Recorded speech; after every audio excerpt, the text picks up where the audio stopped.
Qishloqning tinch o'tgan kunlari havo ham nafas olmas darajada og'ir edi. Shamol ham, quyosh ham, hatto sozlar ham og'ir edi. Ayniqsa Naziraning yurak sozlaridan keyin seni Tolaganga berishdi, qizim. Uning oqligi. O'sha daqiqada Ziyoda 18 yillik hayoti yonib kuldi. Tolagon qishloqning eng dahshatli ismi. Qarzga berilgan, aqldan ozgan, har kimni kaltaklashga tayyor turgan odam. Uning o'g'li esa otasidan qolishmagan. Ziyodaning otasi Naziraning qarzini qoplash uchun qizini berishga qaror qilgan. Bu berish emas, sotish edi. 4 qo'y, 1 sigir va 1 million so'mga. Ziyodaning ko'z yoshlari quridi. U yiglamadi. Faqat onasining mutlaq ko'zlariga qaradi, ammo onasi ham boshini egdi. Qishloqda bu taqdir edi. Qizlar ota-ona ixtiyorida, ularning baxti esa omadga bog'liq edi. To'y emas, dafn marosimi bo'ldi. Ziyodani oq libosga emas, qora ro'mol va eski ko'ylakka kiyindirishdi. Tolagonning uyi qishloq chetidagi xaroba hovli. Kelin kuzatib, sokinib, kulib turishdi. Ertasi kuni ertalab Ziyodaning yangi erining birinchi ishi unga savol otish bilan bog'langan zarba berish bo'ldi. Sen menga tegishlisan, menga qarashli, dedi u ayyorlanib. Ammo Ziyodaning ichida nima bo'lsa sindi emas. Uning ko'zlarida yonayotgan ot bor edi. Bu ot yiglash uchun emas, o'z yo'lini topish uchun edi. U bir hafta ichida Tolagonning uyidan qochishni rejalashtira boshladi. Lekin qishloqda hammani biladi. Qochqinni qaytarish uchun pul ham berishardi. U kutdi. Bir kecha Tolagon va uning o'g'li mast holda uyquga ketishdi. Ziyoda oyog'ida eski rezinka etik, yelkasida kichkina bog'ich bilan derazadan siqilib chiqdi. Qorong'u tunda faqat yulduzlar nur sochardi. U qishloqni tark etdi, yo'lsiz yo'lda yurdi, daryoni suzib o'tdi. Qo'rquv uning har bir hujayrasini muzlatgan edi, lekin ozodlik istagi undan kuchliroq edi. Kechki payt u yaqin shaharga yetib keldi.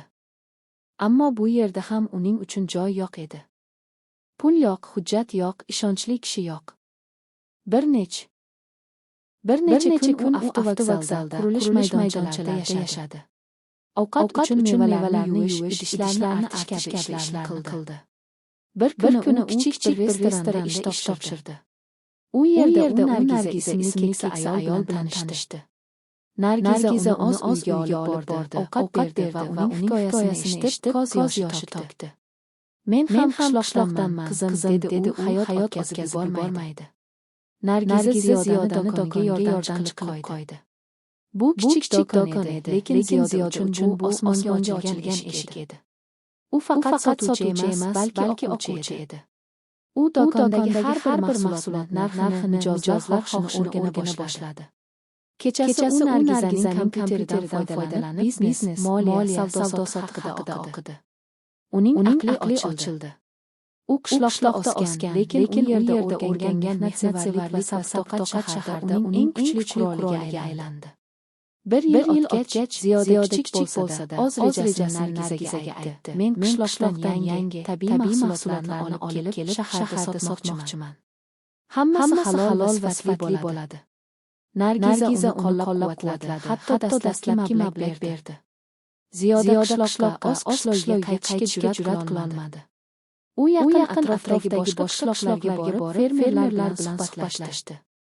U ularga shahar bozorlari haqida gapirdi, ularning mahsulotlarini yuqori narxda sotishni va'da qildi. Dastlab uni hech kim jiddiy qabul qilmadi. Qiz bola nima qilasan deyishardi. Ammo Ziyoda chidamli edi. U bir keksa boboga yordam berib, uning bo'g'ini terdi. Bobo uning halolligini ko'rib, o'z sabzavotlarini unga sotishga rozi bo'ldi. Bu birinchi qadam edi.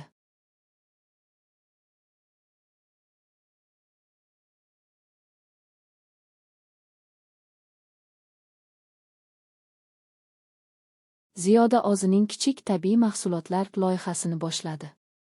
U Nargizaning do'konida burchak sotib oldi va u yerda boboning sabzavotlari, bir necha ayollarning murabbo va qoqiqlarini qo'ydi.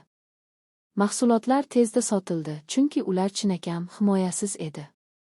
Ziyoda har bir sotuvdan olingan pulning bir qismini qayta investitsiya qildi, yangi mahsulotlar qidirdi.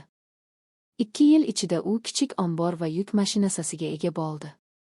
U endi o'zining kichik firmasi borligini ro'yxatdan o'tkazdi, tabiat xazinasi. Uning ishiga bir necha yosh ayollar jalb qilindi. Ular ham qiyin holatdan chiqqan edilar. Ziyoda ularga nafaqat maosh to'lardi, balki o'qishga ham yordam berardi. U o'zi ham onlayn kurslarda biznes boshqaruvi va moliyani chuqur o'rgana boshladi. Muvaffaqiyat kelayotganini payqagan To'lagan va uning o'g'li Ziyodani topishdi. Ular shaharga kelib, uning ofisiga bostirib kirishdi, talab qilishdi: "Sen mening xotinimsan, seni olib ketamiz." Ziyoda qo'rqmadi. U yillar ichida o'sgan edi. U politsiyani chaqirdi va o'zining barcha hujjatlarini, shu jumladan otasidan yozma rozilik olganligi haqidagi dalillarni ko'rsatdi. Politsiya To'lagan va uning o'g'lini hibsga oldi.